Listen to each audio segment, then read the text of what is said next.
What's up, guys? Today I'm just looking at some results from a parallel programming assignment that I got. Um, so it doesn't really have anything to do with robotics or my senior design project that's been ongoing. Um, so because this is a school assignment, I'm not just going to show the full parallel code. I mean, I'll show the dang serial code. Um, and so it's a little weird the way I got it set up because I mean I intended to make it a a parallel program anyway, so I started with the serial version just to make sure I was getting the calculation correct. But I mean I still made it pretty easy to convert to pthreads or parallel version. Um, with pthreads you can pass one argument. It can be a struct, so like I mean because it can be a struct, you can have however many inputs and however many outputs you want. Um, and that's I mean, in my opinion, for this type of stuff, that's the best way of doing it. Um, this is the integrator function to integrate rectangular stuff. You know, this is the serial version, so I mean, x start. I mean, according to the assignment,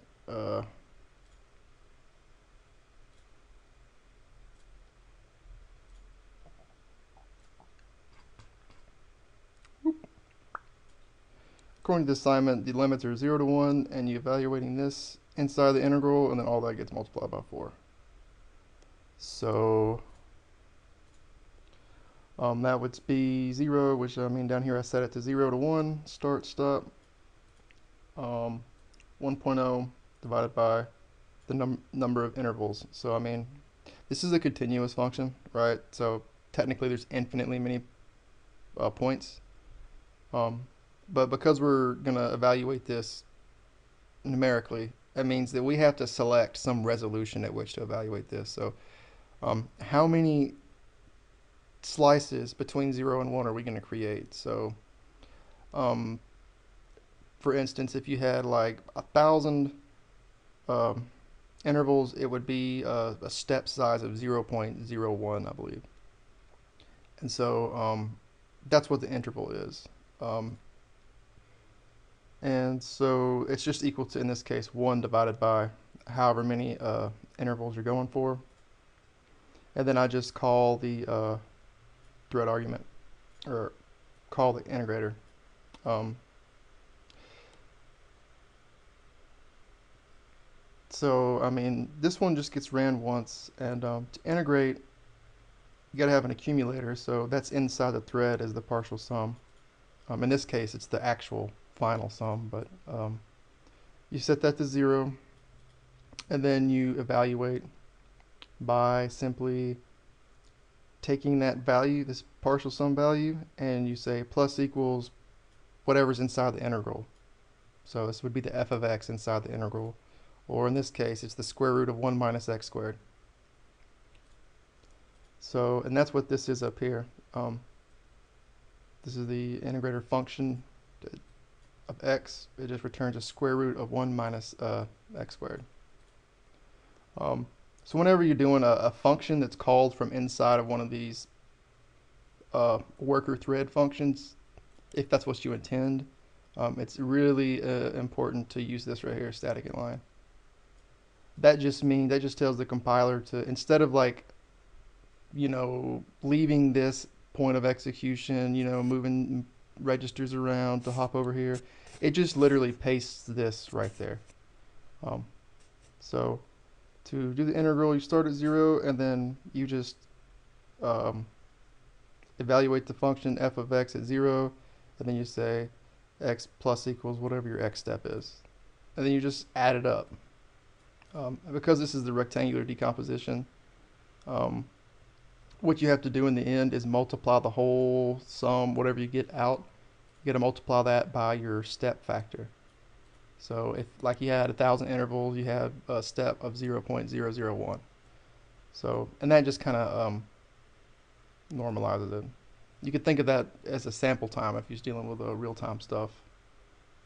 Um, and then in this case, because we got to multiply it by 4, we just multiply it by 4 there. And so this thing of code starts the timer and stops the timer. And then it just prints the output and the time it took. So let's see how it works.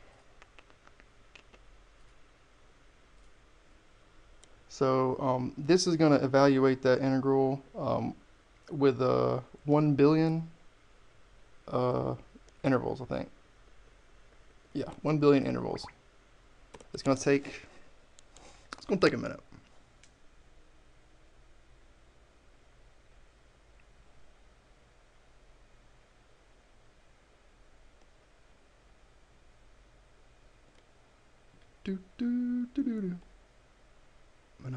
All right, so 17.13 seconds, and that's pretty much pi. So the pthread version, same thing. We got a billion. We're going to cut that 0 to 1 range into a billion intervals. You see here, I'm launching it with 64 threads. Turns out, like, you can use more threads than you have processor cores.